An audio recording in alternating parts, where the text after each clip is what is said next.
সম্মানিত গাইস, আসসালামু আলাইকুম। আলহামদুলিল্লাহ, মহান আল্লাহ তাআলার সৃষ্টির পরিবর্তন করাটাই হারাম। মহান আল্লাহ তাআলা আমাদেরকে পৃথিবীতে যে হিসেবে পাঠিয়েছেন, বধির, অন্ধ, ল্যাংড়া, বেটে, যে অবস্থাতেই আমাদেরকে পাঠিয়েছেন, আমাদেরকে মনে রাখতে হবে আল্লাহর আমাদেরকে পৃথিবীতে পাঠানোর যে সৃষ্টি করেছে পাঠানোর জন্য, সেই সৃষ্টিতেই আমাদেরকে সন্তুষ্ট থাকতে হবে। এর কোনো পরিবর্তন করা যাবে না, পরিবর্তন করাটাই হারাম। আমরা অনেকে মুখের সৌন্দর্য বৃদ্ধির জন্য প্যারাদাঁত ছিলে চিকন করে সৌন্দর্যর জন্য চেষ্টা করি, এটি করা যাবে না, এটি হারাম।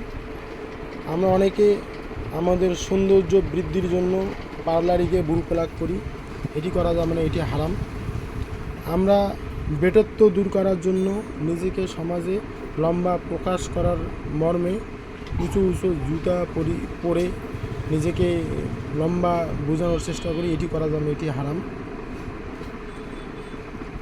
পাশাপাশি আমরা যারা বয়সের ভারে চুল দাড়ি পেকে গেছে, সেই চুল দাড়ি পেকে গেছে পুরুষ এবং মহিলা, নিজেকে যুবক যুবতী, তরুণ তরুণী প্রকাশের জন্য চুল এবং দাড়িতে কালি লাগিয়েছি, এই কালি লাগানো যাবে না, এটি হারাম। সর্বোপরি আমাদেরকে মহান আল্লাহর যে সৃষ্টি আমাদেরকে যেভাবে পৃথিবীতে পাঠিয়েছেন, সেই সৃষ্টির মধ্যেই যে অবস্থাতেই পাঠিয়েছেন, যেমনই আমরা থাকি, এর মধ্যেই আমাদেরকে শুকরিয়া আদায় করতে হবে, আলহামদুলিল্লাহ। আবার অনেক মহিলা আছে যারা নিজেরকে অন্য পুরুষের কাছে আকর্ষণীয় করার লক্ষ্যে, অথবা তাদের স্তন ঝুলে গেছে, সেই ঝুলন্ত স্তনকে ব্রেসিয়ার পরিধান করে আকর্ষণীয় করার জন্য নিজেকে প্রকাশ করে, এটি করা যাবে না। হ্যাঁ, আপনি ওটা করতে পারেন আপনার স্বামীর জন্য, আপনার স্বামীকে দেখানোর জন্য।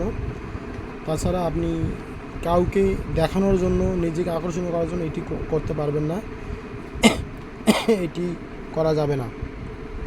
পারলে যারা আমার মা বোনেরা আছেন, আপনারা সবসময় ঢিলঢালা পোশাক পরবেন, সুন্নতি পোশাক পরবেন, টাকনু ঢেকে চলাফেরা করবেন, হাত মোজা, পা মোজা, মেকআপ লাগিয়ে বাজারে যেগুলো আসা লাগে আপনারা সেভাবে আসবেন। কিন্তু আপনারা উদ্ভট পোশাকে টাকনুর উপরে কাপড় পরিধান করে পাবলিক প্লেসে আসবেন না, আপনাদের প্রতি এটা অনুরোধ। আপনারা ঢিলাঢালা পোশাক ব্যবহার করবেন, যাতে আপনাদের শরীরে কোনো উঁচু নিচু জায়গা বোঝা না যায়, এবং আপনারা প্রসাধনী ইউজ করবেন, সাজগোজ করবেন শুধু আপনার স্বামীর জন্যই।